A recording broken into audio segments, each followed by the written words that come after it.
2019లో release అయినటువంటి best 15 movies. ఇందులో నా ఫేవరెట్ మూవీ ఏది అండ్ నేను థియేటర్లో చూసిన మూవీస్ ఎన్ని ఇందులో అనేది లాస్ట్లో మాట్లాడుకుందాం.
నేను థియేటర్లో చూసిన movies Majili, Jersey, Maharshi and F2.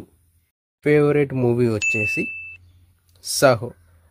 ఈ మూవీని థియేటర్లో చూడలేదు, బట్ నా ఫేవరెట్ మూవీ వచ్చేసి సాహో.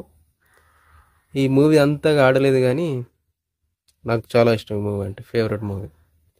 ఎందుకంటే చాలా డెప్త్ ఉన్న కంటెంట్ ఉంటుంది ఈ మూవీలో. ఈ మూవీ అందరికి అర్థం కాదు, ఒకవేళ అర్థమైతే కనుక ఇదే ఫేవరెట్ మూవీ అవుతుంది. మీ ఫేవరెట్ మూవీ ఏది? 2019లో రిలీజ్ అయిన మూవీస్లోంచి మీకు బాగా ఇష్టమైన మూవీ ఏదో కామెంట్ చేసేయండి.